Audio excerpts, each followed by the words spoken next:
Hi everyone, it's James from Community Legal Centres Queensland here. Thanks for tuning in for another one of our webinars. They're coming thick and fast at the moment, so I hope you're enjoying the program. Today we're going to be talking about that common legal problem that Community Legal Centres clients have, SPER debts and how we might deal with them. Can I begin the session by acknowledging the traditional owners of the lands on which we're electronically gathered, I guess. Cameron and I are here in the Community Legal Centres Queensland office in Brisbane, so I acknowledge the Turrbal and the Yagara people as the traditional owners of the lands on which we're are on today. But we've got people tuning in from across Queensland, so we acknowledge the first Australians across this great state and recognise their elders, their ancestors, emerging leaders, some of the Aboriginal and Torres Strait Islander people who are here with us today, and also acknowledge that as in many areas, Aboriginal and Torres Strait Islander people are overrepresented in criminal justice, the criminal justice system, which extends to having SPER debts. And so this is a particularly important topic for those of you working with Aboriginal and Torres Strait Islander clients. A couple of housekeeping things. I emailed around a copy of Cameron's PowerPoint presentation last night or this morning. So if you were registered by then, you should have a copy of it. You should also be able to access it from the handouts area on the GoToWebinar control panel there. We'll email around a follow-up with a link to the PowerPoint presentation and the recording as long as the technology works for us. There are a couple of ways that you can ask questions as we go. One is to press that button that looks like a hand on your control panel. It looks to us, electronically speaking, as though you're putting your hand up, so we can unmute your microphone and you can ask Cameron a question that way. The other way that you can ask, and I see some of you are starting to do that now, I'll just take that as a test. The other way that you can ask questions is to type a question into the questions box. Cameron and I will be able to read them here and read or paraphrase and answer it directly.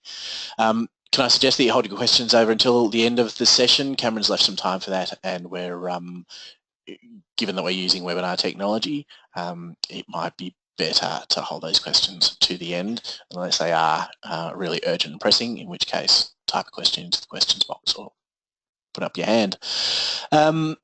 That's the housekeeping type things. I'm going to introduce Cameron Lavery, who's from the Queensland Public Interest Law Clearinghouse, or QPILCH, where he coordinates a number of their clinics, particularly the Homeless Persons Legal Clinic.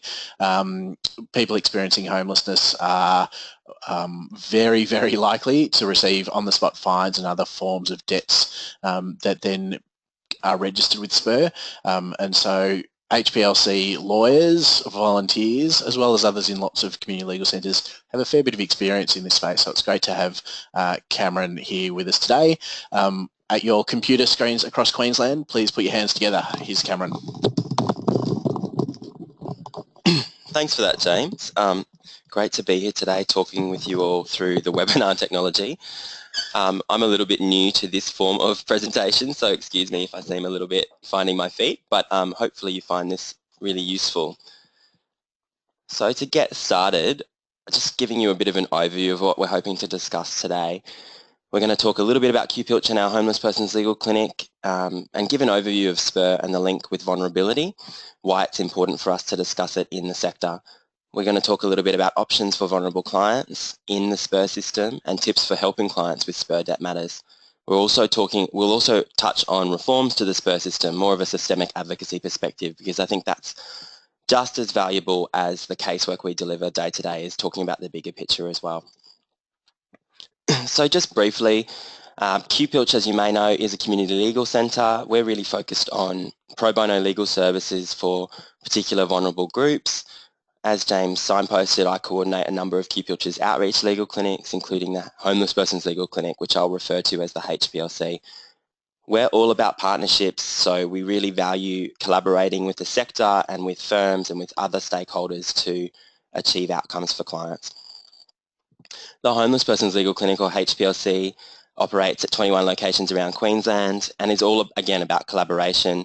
The key feature of our service is that we are outreach based, so we go to places where our clients are accessing other essential services like housing and health support and deliver holistic assistance. We also help other vulnerable people, so refugees, people with mental health concerns and vulnerable young people. and we're really trying to collaborate to alleviate difficulties associated with vulnerability and help people get back on track, whether it be into housing or to re-engage with systems and community. So SPER, I could talk underwater about SPER. I've been doing it for a long time, so please, I'll try and focus on what I think is most relevant to us in the sector and leave some time for questions. SPER is basically the government debt collection agency. It enforces unpaid fines and court-related penalties and monetary orders for the state of Queensland.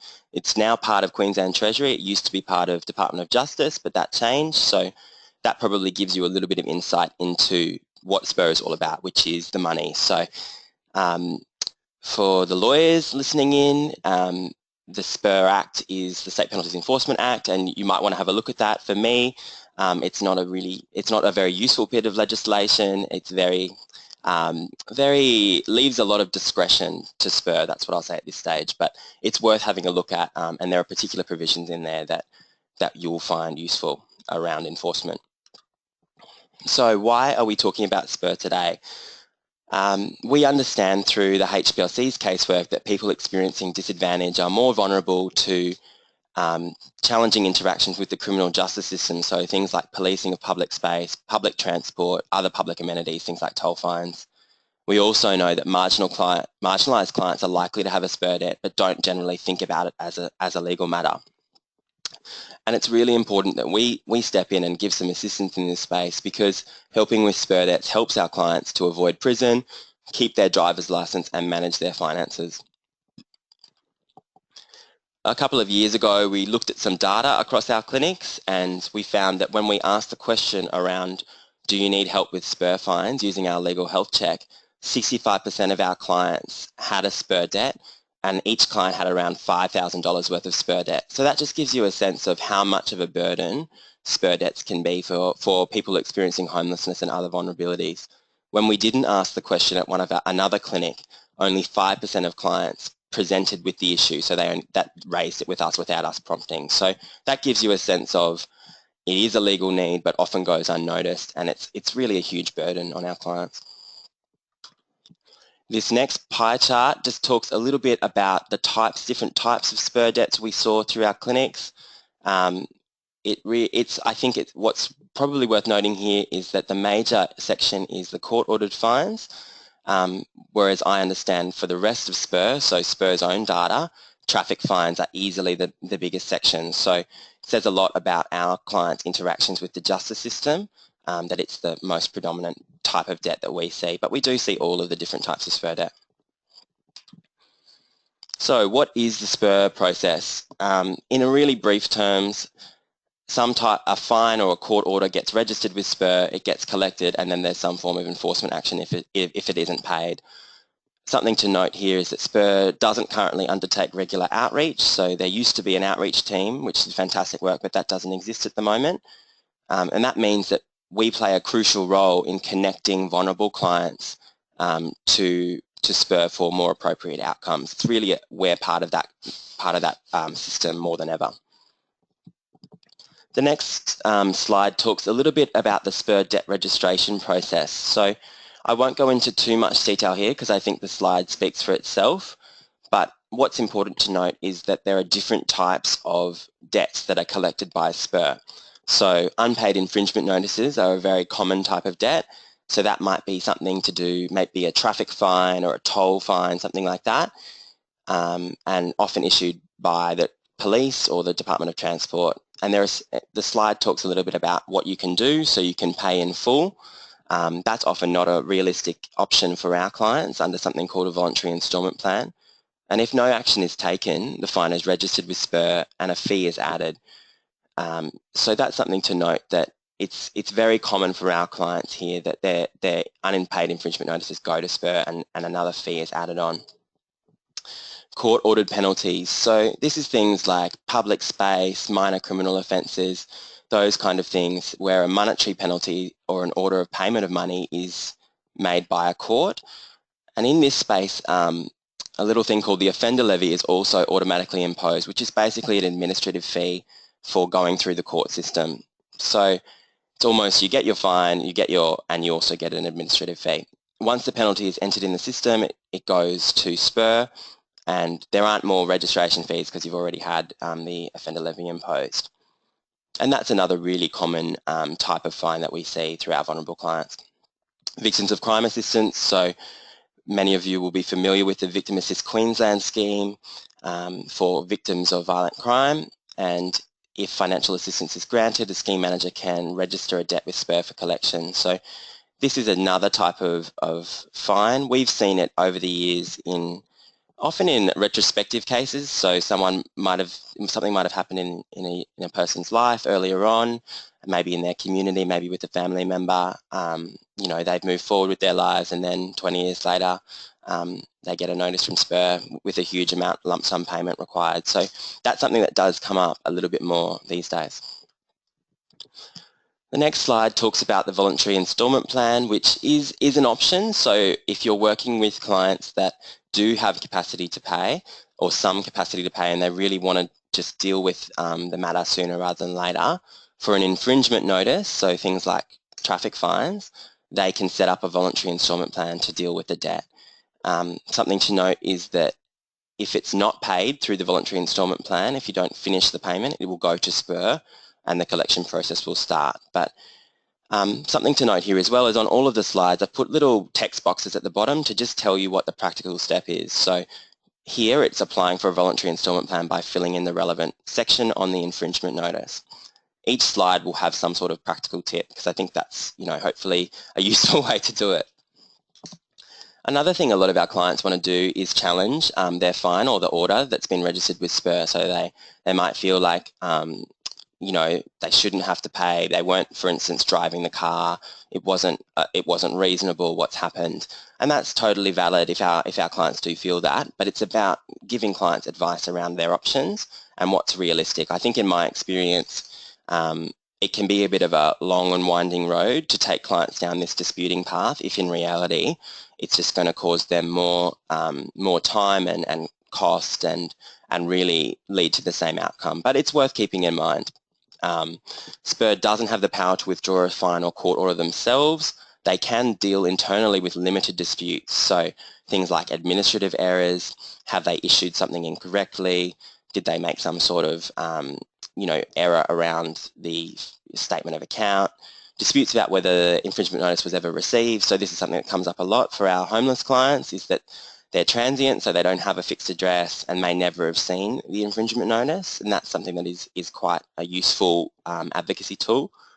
And mistake of fact and identity fraud. So the example I gave before of people, you know, maybe copping a fine that they weren't actually responsible for, someone claiming their identity, those kind of things, which isn't that uncommon, particularly around things like the lack of access to identification for vulnerable people, those kind of things.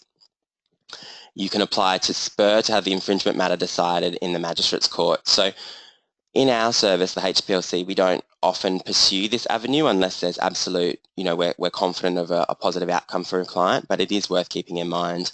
SPER has their own fact sheet about this process, which is quite useful.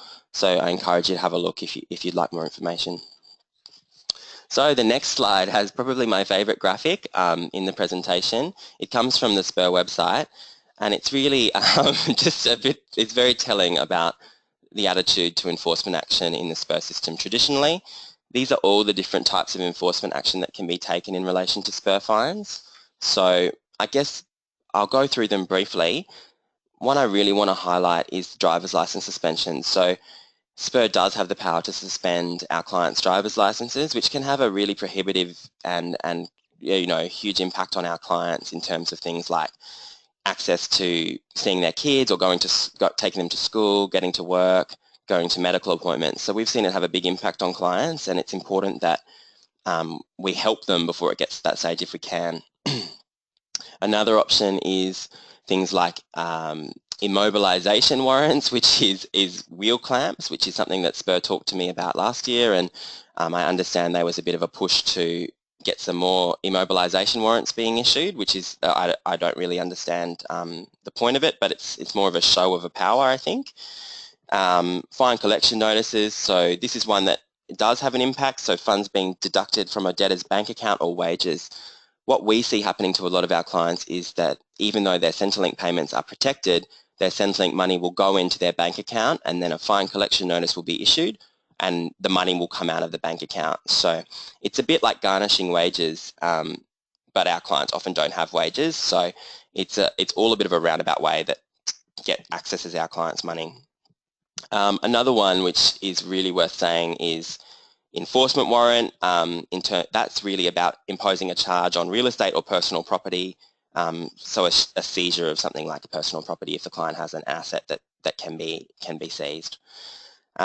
We don't see that too much in practice, but it is an option that's available. And the final one, which I think is also quite eye-opening about why it's so important we're in this space, is that SPER still has the power to issue a warrant for arrest and imprisonment of our clients if fines aren't paid. So when I first started in this role, I remember talking to people about this and really with disbelief. So the idea of someone going to being imprisoned without ever seeing a courtroom is, in relation to something as small as a public nuisance fine, is quite ludicrous. But the power is still there. We haven't seen it used directly through our clinics for a number of years, so that's something to note. But it is there and it is a real threat, so it's important that we are in this space. Options for vulnerable clients. So I guess, that's all been a little bit, kind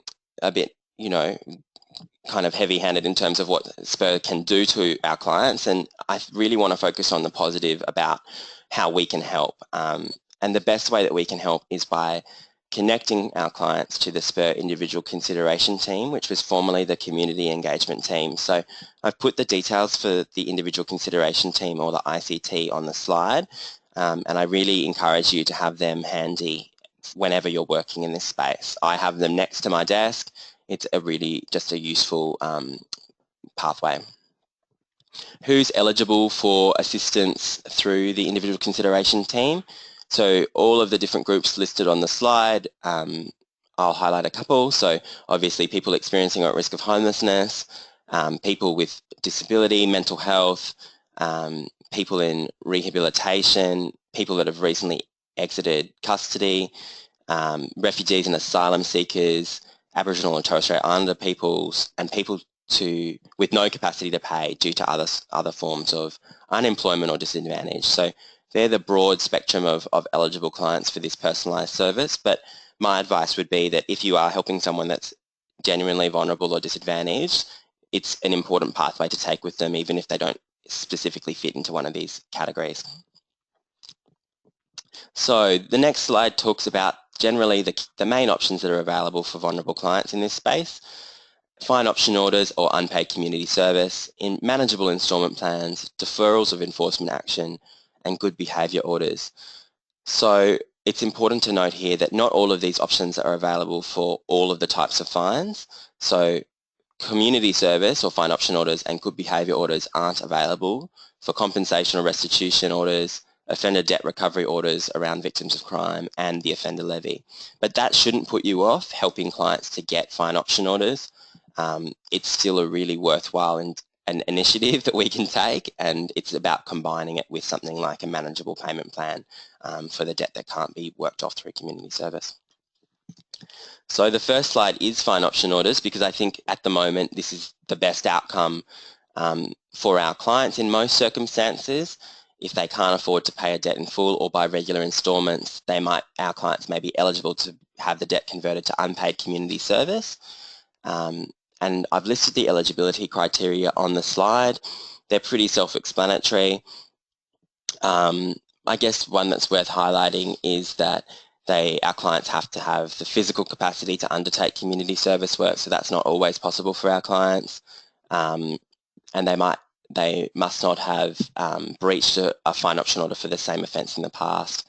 Something that I would say here is that a lot of really fantastic community agencies are registered as fine option order sites. So places like that, we have clinics like Roma House and 139 Club are available as sites where clients can work off their SPER fines by doing things like cooking in the kitchen, or doing some work in the garden, or getting involved with the daily running of the centre. and just volunteering basically at a place they already feel comfortable. So it is a really positive option if you can access it for clients. And the form to use is listed at the bottom of the slide.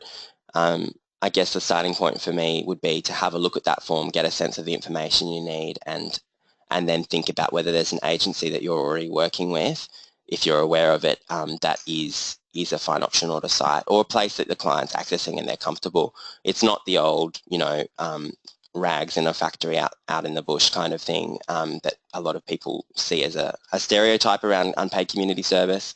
It can be something that's really beneficial for clients.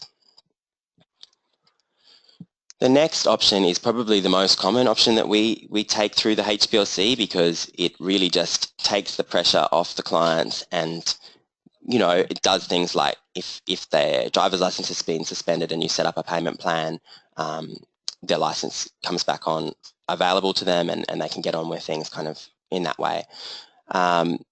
So this is a really manageable way to help someone with a SPER debt, and it isn't that difficult to achieve for us. I know we're all busy, but this is a really manageable outcome for everyone concerned. SPER, through the individual consideration team, will assess a client's ability to pay and approve instalments of as little as $5 a week. Payment amounts are agreed based on each person's individual circumstances. So I know that seems a little bit, something I hear a lot in this space is, my client's got a $10,000 SPER debt, so setting up a $5 a week payment plan isn't going to do them any good. They're never going to pay it off. That's a really valid comment to make, but I guess what I would say is that clients that are having their SPER debts racking up, they're getting administrative fees, enforcement fees, they might have had their license suspended, there's a constant threat of other action being taken, whether it's their bank accounts being accessed or the cars being wheel clamped or even imprisonment. By setting up a payment plan, even if it's not the ideal outcome, it's taking that pressure off your clients. So I think it is a really important step to take, and it just means that they can get on with what else is going on in their lives, because we know that our clients have a lot of other priorities, as they should, about their housing and about their families and their relationships and engagement with systems more generally. So I think that is a really positive outcome, even if it's not the magic fix-all outcome that we might all want. So on the slide it talks about what to do for debts less than $8,000. There's a particular form to use, and for debts more than $8,000 there's another form. Clients do need to show some sort of evidence of income and expenditure, things like Centrelink, statements of account, those kind of things. We understand that there is some flexibility from the individual consideration team for vulnerable clients, so it is a little bit onerous what it says on the form. So I would encourage you to have a conversation with the ICT about what they actually require for your client. Really, you're just putting across their personal and financial circumstances, and I think that in my experience that's enough, with a couple of supporting documents. The next option is an important one as well, which usually goes hand in hand with either a fine option order or a manageable payment plan, and that is seeking a deferral of enforcement action. And so really what you're doing here is buying more time for yourself and the client to take more substantive steps to resolve the debt. Usually this can be applied by speaking with the individual consideration team. There's not a specific form for this request. You can get generally an initial month deferral, and then it'll be followed up on by the ICT. Things like their circumstances of disadvantage, whether there's a particular medical condition or other type of treatment happening, those kind of circumstances are often what comes into play here. But in my experience through the HPLC, helping our various disadvantaged clients, we do this as a matter of course, getting this a deferral of enforcement action. I think it just gives you a better chance to get a good outcome for the client. The next option is good behaviour order. So this is a rare order. It's in exceptional circumstances only. So I don't want to mislead anyone that's listening in that this is a common order. It's not. It means that a person must not commit any offences or infringements for a fixed period of time, and it might be available to a client if they don't have any capacity to repay the debt due to financial hardship, and they have a medical or psychiatric condition that prevents them from being able to pay or do service work. My experience of GBOs is that they're only really applied in circumstances where people have a terminal illness. The outcome of a GBO, if you were able to get one for a client, is that the debt is effectively waived. So they're those magic words, debt waiver, which people love to hear, but it is a little bit of a carrot for people, for clients. I've only ever, in my time, coordinating the HPLC in all these years, it's probably, I think we've gotten one GBO for a client, and his story is actually in the slides, but it's very rare. So if you genuinely think it's going to be a good option for your clients, I encourage you to have a chat with the individual consideration team, give them a call, and scope it out, and then potentially talk to clients about it. Another option that isn't in the slides, because it's more just again, a conversation that you might want to have with the individual consideration team, is if the public trustee is involved in your client's financial matters as their administrator, I'd encourage you to either speak with the public trustee or with the individual consideration team about what options they may be able to source for the client in terms of the SPER debt. So I think, things like whether there's an internal option for some sort of waiver or reduction because of the public trustee's involvement is something that you might want to discuss with those parties. But none of that is an official process that I'm aware of. It's just something that I've anecdotally seen through our work. So the next few slides are just some practical tips about helping clients with SPER debt matters. And these are just common sense, so I think that you've all got your own strategies that you'll use really effectively. These are just my tips from working in the HPLC in this space for a while. So I guess the starting point for all of us is to have a conversation at a good time for you and the client around SPER debt, and if clients are wanting our help to resolve it. Some of you may be familiar with the Legal Health Check, which is a resource we developed in the HPLC to have conversations with clients around legal needs and build pathways to getting outcomes. So on the slide, you'll see our questions around unpaid fines. It's not rocket science. It's, do you have any unpaid fines? It's as simple as that. I've asked this question myself at our clinics over the years, and it is just a conversation starter. It's what I encourage the HPLC volunteer lawyers to use as a prompt if they've never been to the clinic before. Or if they're not sure what to do, this is the question I always come back to. Do you have any SPER fines? Do you have any unpaid fines? A question like that is really powerful as a kind of a momentum gatherer for clients. Would you like to explore your options? Would you like any help with that? Those kind of questions. So the Legal Health Check is a good starting point if you want to have a conversation around unpaid fines.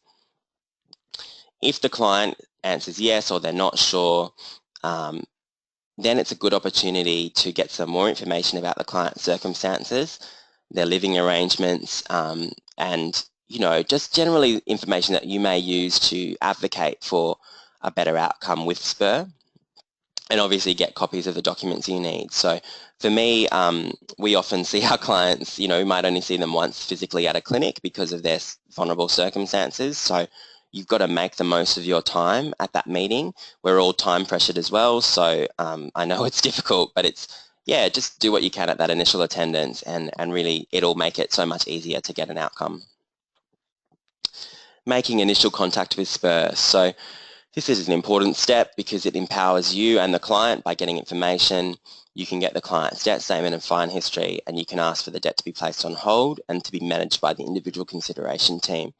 So as I've emphasised throughout the presentation, the individual consideration team is an important pathway for our clients. So I encourage you to pursue that. And it also gives us some time, if we ask for a hold of around a month, to consider options more fully, and there's not that risk of enforcement hanging over the client's head. And I guess what I would say is usually the debt statement and fine history will just confirm what you already know. But it is important to get that clarity for clients to say, this is what these fines mean, and this is why it's this amount, and you can talk about the fees that have been incurred and the different ways that they can be worked off or paid off.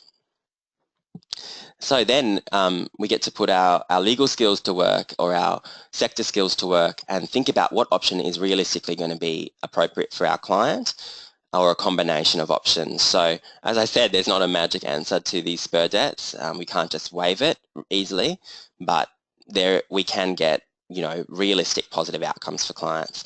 So it's about considering what we've gone through, the different options, maybe arranging a follow-up meeting if you've got time, or a conversation with a client over the phone about what the next steps are, if you need them to sign forms, things like that. And then another option that another pathway that I wanted to talk about is centre pay deductions. So I know in the HPLC most of our clients are on Centrelink and accessing things like the DSP. So often what we'll be doing is helping them to arrange a manageable payment plan through centre pay. The good news is that Centrelink has community engagement officers at outreach locations, places where clients are accessing those other essential services I talked about before, and they can help set up these centre pay deductions directly. So it might be your task is connecting the client to Centrelink, the community engagement officers, to make these deductions happen. Yeah, go for it. Jump in. How does a community worker make contact with the ICT? Is there a dedicated number? Just get you to repeat. Yeah, so we've got a question, and that's how does a community worker make contact with the ICT? Is there a dedicated number to call? That's a really good question. So there is a dedicated number, and it's in the slides, but I can read it out. The number for the individual consideration team is 1300 131 510. So that's the individual consideration team's number. What I would say about that is that a lot of confusion often happens in ringing the SPER registry instead of the individual consideration team. So it's really important that you do ring that number to get the individual consideration team. You might have to try a few times because they've got limited resources, as we all do. And I've had times where it's gone through to a message bank or it's just rung out. Don't be put off by that. I would encourage you to try again. It is worth making contact with the ICT rather than the registry. I talk to our volunteer lawyers through the HPLC every day about this. They say, why did SPER change their tune? Last time I spoke to them, it was all good. It's because they spoke to the registry instead. So it's really important that you do speak to the individual consideration team rather than the registry. That's a good question. So the next slide that I will talk about is just continuing with how to help clients in this space. So the next option is contacting SPER to put in place appropriate arrangements. This is all common sense, but it's really, just closing out the matter and making sure the outcome is solidified for clients. If you've got time, it's really good to put things for you to take steps like writing to the ICT, getting the application forms together and putting it to them with the supporting documents, maybe making a phone call. If you feel like your client's got capacity to do that themselves, helping them to do that as appropriate is also really valuable. I really think it's a nice moment for workers, lawyers and clients when we do set up these outcomes, because it feels like a win for clients and it builds some trust. And then I guess the fifth point is making sure that we keep collaborating around this issue so we don't just let it drift. You might put all the effort in the world into setting up a fine option order, a community service option for the client, and they don't turn up to their placement, or it's just not going to work for them because of certain circumstances. It's really about keeping some sort of support around clients to make sure that compliance is happening. You might be able to receive some letters for the client as appropriate. You might be able to spot and resolve issues that are cropping up early, having another conversation with the ICT around what's going on, thinking about if there's another option. So maybe the community service is just not going to work for the client because things have changed, so you want to set up a payment plan. That's the kind of thing I mean there. And I think it's worth just keeping on the radar that for a lot of our clients it won't be resolved quickly, but keeping it kind of in your mind as appropriate. The next slide is just a summary of key forms and processes that I hope you find useful. There are a lot of different forms, as with most systems interactions that we have, but I feel like if you kind of just use this as a bit of a snapshot, what form do I need for fine option orders, what do I do for manageable installment plans, centre pay deductions as we discussed, making that pathway to the Centrelink community engagement officers happen, getting a deferral, and good behaviour orders, having a conversation around that. So that's just a little snapshot slide. Something else I wanted to say is that we're really happy to help vulnerable people with this issue through the HPLC. We have clinics in Brisbane, Cairns, Townsville and Toowoomba. So if you do have clients in those areas, please connect them to us if they're looking for help with SPER debts, where we do help people just experiencing vulnerability, generally people experiencing homelessness or at risk, and other forms of related disadvantage. So even if you're not sure, just give us a call, ask for the HPLC team. We'd be really happy to have a chat with you. You know, and really it's an open door from us to vulnerable people and to you, our colleagues in the sector. So I've listed off our drop-in clinics in Brisbane that are probably most accessible to clients that are in the Brisbane area, and encourage you to send clients down if you think they're going to benefit from some SPER debt advice. And all of that information is also available on the QPILCH website. So that's just, yeah, just a little bit of a summary slide for you. Unmuted Anne-Marie, who's brand up. Cool. Ask Anne-Marie's got a question.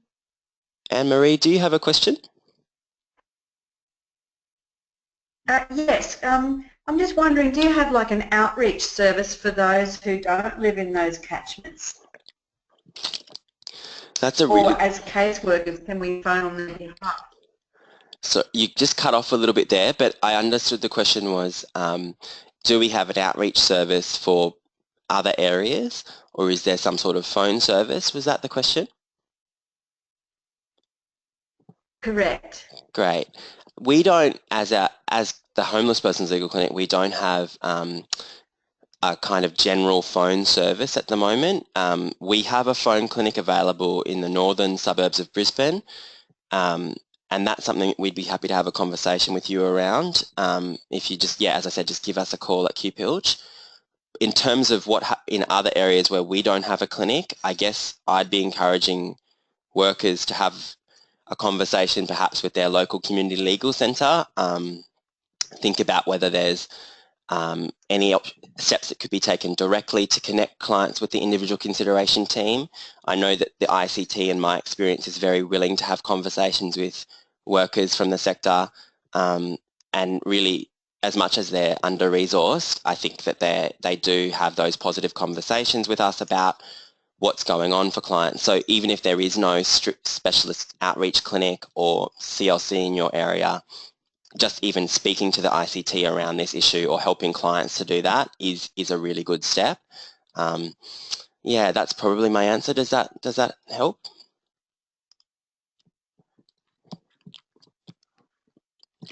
Thank you. No worries.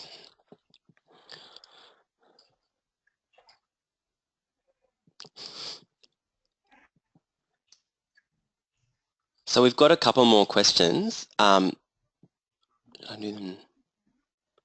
I do the questions now? So yeah, I'll go through some of the questions we've got. It's great you're all interested in what we've been talking about. So the first question is about the location of our clinics. That's a really good question. They are generally, the Brisbane clinics are grouped closely in the inner south and inner north of Brisbane. As I mentioned, we do have a phone clinic that services the northern Brisbane suburbs. We don't unfortunately have a clinic at the moment at Logan and Sandgate, but that's really just about our resourcing. So we've got clinics at community agencies where we have partnerships where they have facilities that we can use and where our volunteer lawyers can attend from their law firms. So it is a little bit of, we'd love to have a clinic in those areas, but it's just not possible at the moment. It is on our radar. James here. One of the questions is whether the webinar will be placed on our website or on YouTube or something. We're hoping to record the webinar and we'll email a link around. The PowerPoint presentation's already been emailed out to participants and is available from the handouts section on the Go to Webinar control panel that you've got there.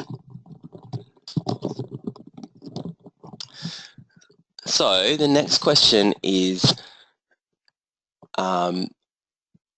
I help clients who may be entitled to redress. If there is a redress scheme available, we are wondering how redress or compensation affects SPER debts. That's a really good question, and we've seen that come up through our clinics. I guess my experience of that is that it does have an impact on SPER debt. So we've had clients that have received a compensation payment, say through Victims Assist, Victim Services, some sort of other government compensation, and that has gone directly to the client's debt. So they haven't seen any of the money, and it's gone straight to the SPER debt, which has been both confusing and frustrating for those clients. I know it's not what the outcome that they were looking for. I guess my key tip there is having a conversation with the redress scheme, having a conversation with SPER if it is in Queensland, or for instance SDRO or CCV in the other Eastern Coast states, around what actually the reality is going to be, and preparing clients as best you can for that. But we have seen it happen, and we've seen that the compensation amount go to the SPER debt in the past, and it's not an ideal outcome at all for clients. So definitely worth having on the radar, and I would just be having those appropriate conversations around it. So the next slide is just a few stories about from the HPLC about how we've helped clients with SPER debts. I think I've touched on most of these already, but it's worth just illustrating how the smallest outcome might make a difference for a client. Fiona came to see us and she had $3,000 worth of SPER debts. That was at one of our drop-in clinics here in Brisbane. We talked to her about her options, and, including things like, her housing circumstances, her day-to-day budget, how things were going. And she said to us, oh, look, I'd really like to just get this dealt with and set up a payment plan. So we filled out the relevant forms, spoke to the ICT, and got her a $20 fortnight payment plan. And as much as that's a long road to getting the debt paid off, it took the pressure off Fiona, and she got to focus on everything else that was going on. And I understand she's now paid off that debt. So it's a positive outcome. The next outcome, Nathan, is the GBO outcome I was talking about. So in all my years in the HPLC, this is the only time I personally have been involved in a good behaviour order outcome. And it gives you a sense of what's required. So Nathan had $60,000 worth of SPER debt from historic traffic infringements and driving offences. When he came to see us at the HPLC in the Valley here in Brisbane, he was homeless and couldn't do unpaid community service because he had a terminal illness diagnosis. Nathan was really kind of at the end of his road, and what he was most worried about was his debt being transferred to his family, who he would be leaving behind. He was saying things to the lawyers like, oh, I'd rather go to prison. Is there another way that I can deal with this? I don't want them to be burdened with the debt. So that's what he was saying to us when he first came to see us. And we, after, I think it was around 6 to 8 months of advocacy with SPER, put together a really strong submission, a number of submissions around his health circumstances, his disadvantage, his financial hardship, and were able to successfully apply for a good behaviour order. The individual consideration team played a key role in that outcome in terms of collaborating with us and being relatively open to giving us more time to get the submissions together. And Nathan was able to comply with the order, so it was for a short amount of time, which was good news for him, and his debt was effectively waived. So that was a huge relief to Nathan, and I know that it made what was going on in his life much easier, and for his family as well. So it's a good outcome, but it doesn't happen very often. It is possible though, which is good to see. The last one, Jason, is an example of having a conversation with a vulnerable client around legal needs, using the legal health check. A caseworker identified that there was a SPER debt of around $500. And I recall that it was related to public space type offences connected to Jason's circumstances of homelessness. After advising Jason about his rights and getting a letter of support from his caseworker, we helped him apply for a fine option order. He was connected to an agency. It was actually Roma House, which I've already mentioned, where he was able to pay off his fines by working around the agency, which was fantastic. So helping out in the kitchen, and I think he worked on a mural that they had going there. So it was really excellent and a great outcome for him. Just clarifying that point. So SPER That's a really good question, James. So my understanding is that the SPER debt doesn't go to a family member. That's what Nathan thought would happen, but we advised him that that wouldn't be the case. So they don't get transferred to family members. That's what I understand. It's a good question though, and Nathan that really was his primary concern, and we were able to give him advice around that wouldn't be the case. Hi, Anne-Marie, do you have another question? Yes, I do. I work for St Vincent de Paul. It's not unusual for us to see clients who have fines around the $20,000, $30,000 mark. I don't actually work directly with the clients, but all our conferences do. I'm just curious as to how they get to such large amounts in the very first place. Obviously, that, say for example, we'll say $20,000. Obviously, that's not from a whole history of individual traffic infringements. I presume that's like admin fees on top and maybe interest rates for not repaying fines or something? That's a really good question, Anne-Marie, and it's worth discussing. So our clients do have, in the HPLC, as I said, they average about $5,000 worth of SPER debt each, and if we help 1,700 clients a year, that's a lot of SPER debt. And you're right that it isn't about clients, committing a new crime every day and getting another fine for 10 years. It is that idea that they probably had some sort of minor offence or a traffic fine or a toll offence, something like that. And what's happened is that there's been fees added to the administration, so the registration of the debt and also the enforcement of the debt. And that just keeps, those enforcement fees keep getting added until the debt is resolved in some way. So for instance, by setting up a payment plan or another type of outcome. So you're absolutely right that it's not the offences itself, it's actually the fees associated with it. So for instance, another example briefly is for court-ordered fines, the offender levy, which I mentioned, is an administrative fee for the court. It's another type of, almost a different type of penalty that the clients face, is that administrative penalty. So I've got a couple of more questions, which I'll just go through. In relation to manageable instalment plans, are these reviewed by SPER regularly, or are they long-term arrangements until the debt is paid off? That's a really good question. So my experience is that once you set up a payment plan with SPER, that payment plan is in place until the debt is resolved. Something that happens to a few of our clients is that they won't have money in their bank account, so they might default on the payment plan. If that happens, it's really important that if you're still in touch with the client, you have a conversation around that with them and try and clarify things with SPER. SPER will follow up with the client if the payment plan is defaulted on, but otherwise I understand that the payment plan will continue. So is interest charged on the debt, and if so, at what rate? So there isn't interest charged on the debt because it's a government debt. It's more the administrative fees and enforcement fees in relation to the debt. So that's one thing that is different from commercial debts, is that there isn't an interest rate charge, which is good news. This is a good question. So why is SPER allowed to charge $80 admin fees on $5 tolls? It's unjust. I guess my comment is that the whole system, when you talk about things like imprisonment in relation to a toll fine, the potential for that, and the fees that are associated with the enforcement and the registration, it is that general sense of it being unjust. And that's why it's so important that we work in this space, in the sector, and help our clients, get to focus on other things that are much more important than this kind of quite archaic enforcement system.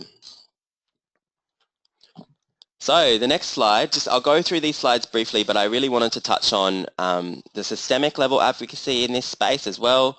Over the years, the HPLC has really made this a priority area for advocacy work because we know it has such a huge impact on vulnerable people. We've been advocating in this space for around 10 years. So it's been basically the whole time SPER's been going, we've been talking about it. And that's because SPER is largely an automated and inaccessible system. There is a lack of public guidelines around SPER's exercise of power and any existence of a system of review.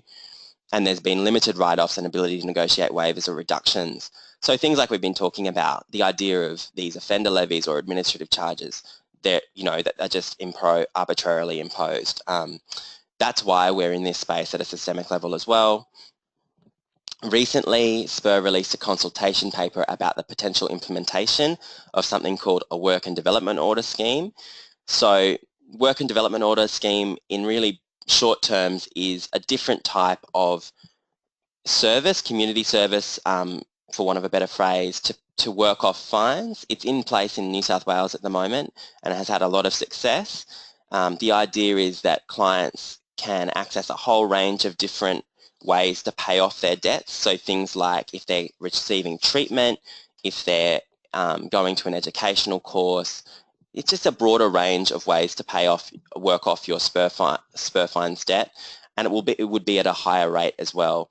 Another really important thing to note is that it would likely be that anyone that's on Centrelink would be eligible for the scheme, which is an excellent part of it as well. Anyway, I won't go into too much detail now. What I will say is that Community Legal Centres Queensland, QPILCH, and a number of other sector stakeholders recently submitted a collaborative response paper about the WDO scheme. I encourage you to have a look at that paper if you've got time. It's a really good snapshot of our position as a sector, I think, of this space. We made 26 recommendations about SPER and the proposed scheme, and it really focused on the idea of fairness and flexibility in options, both in terms of eligibility for the scheme and the enforcement around it. The things that we highlighted, which I think have come through hopefully in today's presentation, are the idea that you need strong collaboration, so a network of service organisations, including in remote and regional areas that are available sites to work off your SPER fines, and a wide range. So not just, you don't have to go to probation and parole, for instance. You can go to a place where you may be getting health treatment or you're accessing a course or something like that, where your clients are already feeling comfortable. Making sure there's flexibility in terms of culturally appropriate activities targeted to parents and non-residential rehabilitation options. So I guess we really advocate for the SPER system to be more appropriate and aware of the diversity of vulnerable clients' lived experiences, and that's what that's all about. Flexible but minimum number of attendance hours, so not strictly enforcing time pressure on clients and really leaving it as open as it can be. Strong complaints and audit system to avoid exploitation of unpaid workers. So having some sort of system of review and having access to a debt schedule. So being able to actually see what the status of the debt is rather than having a lack of access to information. So the next slide is just what do we think happens next? So SPER have indicated in their consultation paper that they plan to introduce a draft bill to Parliament in the first quarter of 2017, subject to approval. So we, look, that's very hopeful of SPER, and we'll see if that happens. In our experience over the years, we haven't really seen that formal substantive response to these types of papers. So, I think we're hopeful of seeing some sort of substantive response from SPER, but we will wait and see. We're not going to stop advocating regardless of whether that happens or not. And I think that it would really, if it does come through at some point, whether it's in 2017 or in the future, a work and development order scheme would improve flexibility and fairness for marginalised clients and really give them a better chance to deal with their SPER debts and focus on what's most important. So that's the end of my formal presentation, but if there are any other questions, please feel free to raise your hand or type them through. Hi, Anne-Marie, do you have a question? Yeah, I do. Look, I'm sorry to be pedantic, and the audio has been dropping in and out a little bit throughout the presentation for me. That's okay. I'm just curious as to how the work and development order scheme is different to the current community work that is an option currently for people with SPER debts. Yeah, no, that's a really good question. I think in summary what I would say is that the work and development order scheme is a more flexible and tailored scheme than the fine option orders. So at the moment, fine option orders, as great as they are, can be somewhat inaccessible for clients, and also in terms of which agencies they can go to and what type of work they can do. And it's also that the rate of the payments that the working it off is relatively low compared to other states like New South Wales. So I think it's really just a more flexible, it would be a more... What's New South Wales? It varies. It's a higher rate, so they have a work and development order scheme, and it's in our paper, so I don't want to misquote it, but it is much higher than our rate here in Queensland. So it's almost... Because ours is currently 24. Ours is currently 23, 20. That's right. I think my anecdotally, it's almost double that. So it's considerably larger, and that's what we would advocate for here. You know, is that the idea if you could go to say your doctor's appointment and that pays off, you know, $50 an hour rather than 24, or you could go to a rehabilitation you know, program for a month and pay off a block of your debt rather than, you know, it could be like you're there for a month, so you pay off, say $1,000. I'm just making that up a little bit, but it's the idea is that it's a sizable contribution to your debt rather than chipping away $20 at a time kind of thing, which is still a great option in the current system. Sorry, Anne-Marie, what was that? And if you did like a defensive driving course or a relationship building thing, in the case of say DVOs and stuff like that, or domestic violence issues, would they, is that the sort of thing you're advocating? Yeah, definitely. We're really advocating for as broad a range of service options as possible. So the success of the New South Wales scheme has really rested on how many services have registered as WDO agencies. So, you know, that's exactly the idea, is that for specialist needs and circumstances, there would be an option to work off the debt. So exactly, you know, domestic violence is a great example in that space of all the excellent work that's being done in the sector at the moment. That could be going towards SPER fines as well, which would be kind of, you know, reversing the double punishment idea and paying it off at the same time, which is a really good idea. Okay. Yeah. Gotcha. Thank you. No worries. So another question is from Justin. Do you have a question?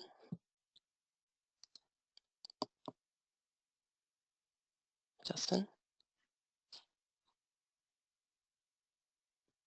Justin, are you there? No. Maybe not. That's all good. Anyone else have any questions they'd like to put across?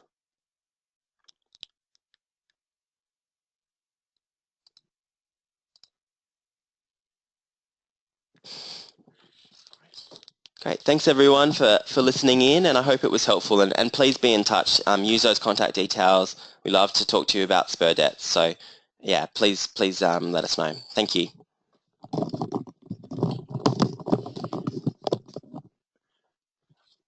Cameron, there are a whole heap of thank yous coming through from the audience. Can I, on behalf of those people sitting and cheering at their computers across Queensland, thank you for a presentation that focused not only on the practical casework, but also on really thinking through the implications and the changes that should happen. And I think it's a really great example of how community legal centres take the casework that they see over and over again and think deeply about ways in which the system should change. Thank you all for tuning in. We'll email around a couple of resources or links to resources and look forward to speaking to you soon. Thanks everyone. Have a great day.